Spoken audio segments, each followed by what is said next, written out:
எல்லாருக்கும் வணக்கம். இன்னைக்கு வீடியோ பார்த்தீங்கன்னா நம்ம சப்ஸ்கிரைபர் போன வீடியோவில் ஒரு கமெண்ட் பண்ணியிருந்தாங்க. அதாவது ராஜராஜ சோழருடைய ராஜகுரு யாரு, ராஜகுரு யாரு, கரூர் சித்தர். அப்படிதான் இன்னைக்கு பேச்சு வழக்கில் இருக்கு. தஞ்சை பெரிய கோயிலில் ஒரு சில ஆண்டுகளுக்கு முன்பு பார்த்தீங்கன்னா திருச்சுற்று மாளிகையெல்லாம் திருப்பணிகள் நடைபெற்றது. அந்த திருப்பணிகளில் திருச்சுற்று மாளிகையின் அஸ்திவாரத்தில் முண்டுக்கற்கள்னு சொல்லுவாங்க. அந்த முண்டுக்கற்கள் ஏராளமாக கண்டெடுக்கப்பட்டது. அந்த முண்டுக்கற்கள்ல ஒரு ஆச்சரியம் நிகழ்ந்தது. அது என்னன்னா, ஒவ்வொரு முண்டுக்கற்கள்லையுமே பெயர்கள் பொறிக்கப்பட்டுள்ளது. அந்த கோயிலுக்கு பொன் கொடுத்தவர்கள், கல் கொடுத்தவர்கள், இவருடைய பெயரெல்லாம் அந்த முண்டுக்கற்கள்ல பொறிக்கப்பட்டுள்ளது. அது மட்டுமல்ல, அந்த கோயிலை சுற்றிலுமே நீங்களே போய் பார்த்திருப்பீங்க, கல்வெட்டுகளாக ஏகப்பட்டது பொறிக்கப்பட்டிருக்கும். அந்த கல்வெட்டுகள்ல பெரும்பாலுமே பாத்தீங்கன்னா அந்த கோயிலுக்கு பங்களித்தவர்கள் தான் அவர்களுடைய பெயர்கள் தான். அந்த வகையில அந்த கோயிலுக்கு பங்களித்தவர்களை முக்கியமாக ஒரு 12 பேர் குறிப்பிட்டு சொல்ல கல்வெட்டு அறிஞர்கள் குறிப்பிட்டுள்ளாங்க. அது என்னங்கிறத பின்னாடி பார்ப்போம். இப்ப நம்முடைய மாமன்னர் முதலாம் ராஜராஜ சோழருடைய ராஜகுரு யார்? எல்லாருமே கரூர் சித்தர் அப்படின்னு சொல்லிடுவாங்க. அதான் அன்னைக்கு வழக்கத்துல இருக்கு. எல்லாருமே அதை தான் நினைச்சுக்கிட்டு இருக்காங்க. ஆனா கரூர் சித்தர் ராஜராஜ சோழருடைய குருநாதர் இல்லை அப்படின்பதற்கு சிலவற்றை பார்ப்போம்.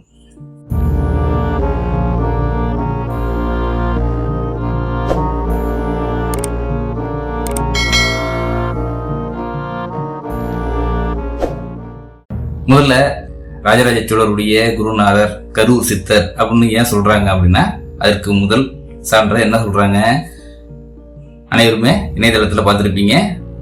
தஞ்சை பெரிய கோயிலில் உள்ள ஒரு முக்கியமான ஓவியம், ஒரு ஜடாமுடியுடன் நீண்ட காதுடன் ஒரு இரண்டு பேர் நிற்பாங்க.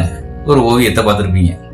பின்னாடி அது ராஜராஜ சோழரும், முன்னாடி இருக்கிறது கரூர் சித்தரும். உங்களை நான் காமிக்கிறேன் அப்படின்னு நினச்சிக்கிட்டு இருக்காங்க. ஆனால் அது கரூர் சித்தரும் இல்லை, அது ராஜராஜ சோழருமே இல்லை. எப்படி அப்படின்னு பார்த்தீங்கன்னா, அந்த ஜடாமுடி, அந்த நீண்ட காது, பூநூல், இதெல்லாம் நீங்கள் கவனிக்கணும். அதை கவனிச்சிங்கன்னா உங்களுக்கு புரியும். அவர்கள் சனாகாதி முனிவர்கள் அப்படின்னு சொல்லப்படுது. அப்ப கரூர் சித்தர் இல்லை.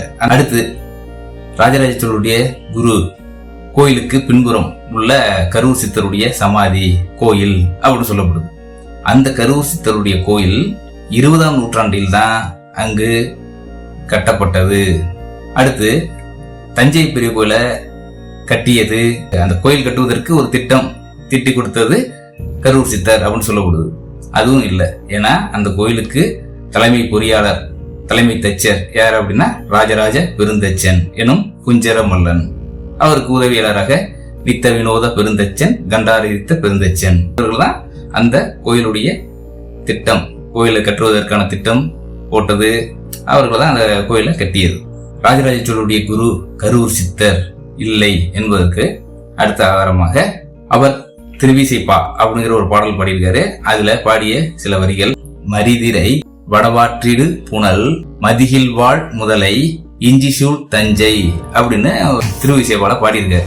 அதற்கு அர்த்தம் என்னன்னா, ராஜராஜ சோழருடைய அரண்மனை கோட்டை பாத்தீங்கன்னா வடவாறு வரைக்கும் இருந்ததாக கரூர் சித்தர் புகழ்ந்து பாடியிருக்கார்.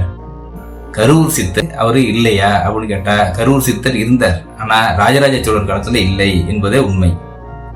அதற்கு பின்னால் ராஜேந்திர சோழர் காலத்திலோ இல்லது அதற்கு பின்னால் அவருடைய மகன் ராஜாதிராஜன் அவருடைய காலத்திலோ வாழ்ந்திருக்கலாம், இருந்திருக்கலாம் கரூர் சித்தர். அவ்வளவுதான். அப்ப ராஜராஜ சோழருடைய குரு கரூர் சித்தர் இல்லை. அப்ப ராஜராஜ சோழருடைய குரு யார்? நான் முதல்ல வீடியோ ஆரம்பிக்கும் சொல்லியிருந்தேன். தஞ்சை பிரிவு கட்டுவதற்கு பலருடைய பங்களிப்பு இருந்தாலும் முக்கியமாக குறிப்பிட்டு சொல்லக்கூடிய 12 பேர் வரலாற்று ஆய்வாளர்களை குறிப்பிடப்படுது. முதல்ல ராஜராஜ சோழன், நம்முடைய மாமன்னர். அடுத்து தலைமை தச்சர் ராஜராஜ பெருந்தச்சன் எனும் குஞ்சரமல்லன். அடுத்து அவருடைய உதவியாளர் நித்த வினோத பெருந்தச்சன், கண்டாரதித்த பெருந்தச்சன். அடுத்து கோயிலுக்கு மிகப்பெரிய பங்களித்த, இந்த கோயிலுக்கு பெரும் கொடைகள், பெரும் உதவிகள் செய்த ராஜராஜ சோழருடைய அக்கா குந்தவை. தஞ்சை பெரிய கோயில் கட்டுவதற்கு முக்கிய பங்களித்த அவருடைய சேனாபதி கிருஷ்ணராமன் என்பவரும் ஒரு முக்கியமானவர். அடுத்த கோயிலை நிர்வகித்தவர் யாருன்னா பொய்கை நாட்டு கிழவன் தென்னவன் மூவேந்த வேளான் என்பவர். அடுத்துதான் ராஜராஜ சோழருடைய ராஜகுரு ஈசான சிவ பண்டிதர் அப்படின்னு தான் கல்வெட்டுல குறிப்பிடப்பட்டிருக்கு. அடுத்ததாக சர்வ சிவ பண்டிதர் அப்படின்னு குறிப்பிடப்பட்டிருக்கு. அடுத்து அவருடைய மகன் ராஜேந்திர சோழர் அந்த கோயிலுக்கு ஒரு முக்கிய பங்களிப்பு.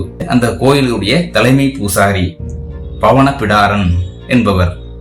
அடுத்து இந்த இவர்கள் தான் பங்களித்தாங்க அப்படின்னு சொல்லி அந்த கல்வெட்டை செதுக்கியவர் ரவி பாலூருடையான் என்பவர். இந்த முக்கியமான இந்த 12 பேர் தான் அந்த கோயிலுக்கு ஒரு முக்கியமானவர்கள். ராஜராஜ சோழருடைய ராஜகுரு ஈசான சிவ பண்டிதர், சர்வ சிவ பண்டிதர். முக்கியமா ஈசான சிவ பண்டிதர் தான் ராஜராஜ சோழருடைய ராஜகுரு. இது அனைவரும் தெரிஞ்சுக்கணும். எல்லாருமே கரூர் சித்தர் தான் நினைச்சிட்டு இருக்காங்க. கரூர் சித்தருக்கு எதிராக பேசல, உண்மை எதுவோ அதான் வரலாறு, உண்மையான வரலாறு தெரிஞ்சுக்கணும். அதுதான் ராஜராஜ சோழருடைய குரு ஈசான சிவ பண்டிதர். இந்த வீடியோ அப்படிங்கிறது மறக்காம சொல்லுங்க. இந்த வீடியோ லைக் கொடுத்து 2 ஷேர் பண்ணி சேனலை சப்ஸ்கிரைப் பண்ணுங்க. வேற ஒரு வீடியோ சந்திப்போம். நன்றி.